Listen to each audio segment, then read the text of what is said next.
సమయం ఇచ్చిన దేవునికి వందనాలు చెల్లించుకుంటున్నాను.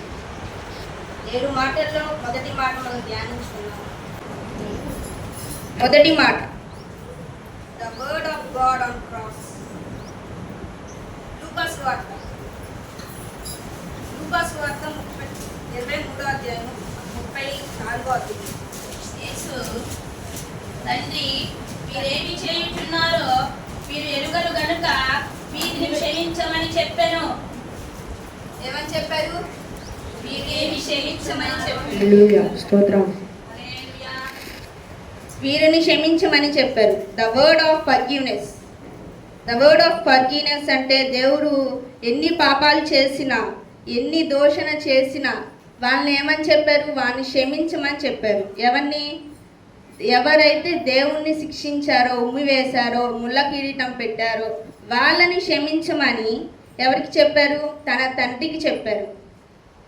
తన తండ్రికి చెప్పినప్పుడు తన తండ్రి ఏం చేశారు? విన్నారు. ఆయన సిలువలో ఎన్నో శ్రమలు కొట్టించుకున్నారు, తిట్టించుకున్నారు, మాటలు ఉమ్ము వేసుకున్నారు, ముళ్ళ కిరీటం పెట్టించుకున్నారు. అయినా సరే ఆయన ఏమన్నా మాట్లాడారా? లేదు. నాకెందుకు పెడుతున్నా, నేనేం చేశానని అన్నాడా? లేదు. మన కోసం, మన పాపాల కోసం ఆయన మన కోసం చనిపోయి ఉన్నారు, సిలువెక్కి ఉన్నాడు. దాన్ని జ్ఞాపకం చేసుకుంటున్నాం. ఆయన సంచరించుచున్న సమయంలో ఎన్నో గొప్ప గొప్ప కార్యాలు చేశారు. అక్కడున్న జనులు ఎంతోమంది చూశారు, విన్నారు, అనుభవించారు.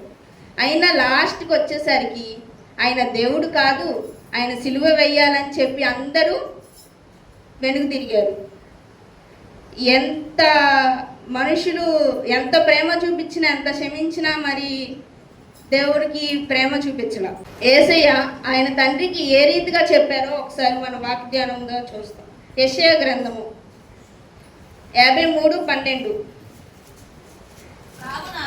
కావున అతనికి పాలు పంచి పెట్టెదను, కళ్ళతో కలిసి అతడు కళ్ళ సొమ్ము విభాగించుకొన్నను. ఏలయనగా మరణమునందునట్లు అతడు తన ప్రాణమును ధారపోసెను.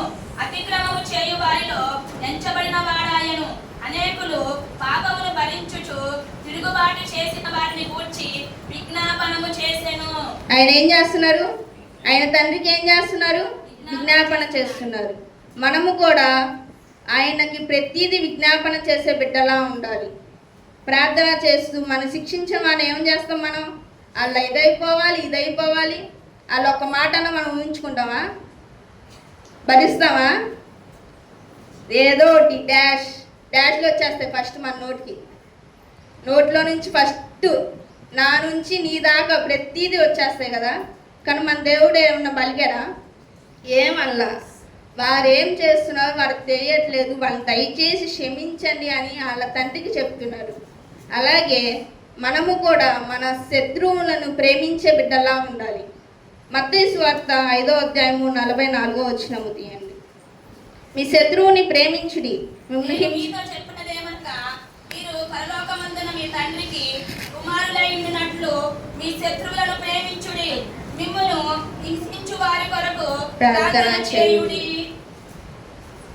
మనకు శత్రువులు ఉంటే మనం ప్రార్థన చేస్తాం, వాళ్ళ గురించి చెయ్యం.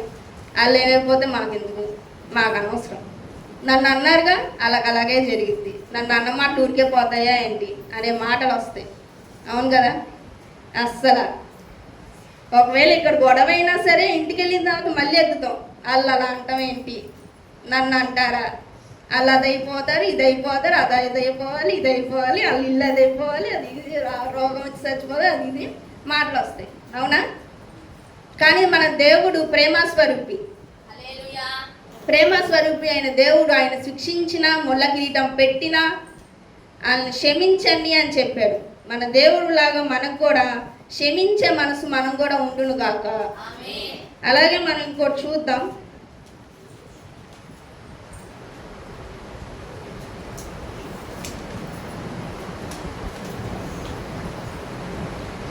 యేసు తన తండ్రితో ఎలాగూ చెప్పారు?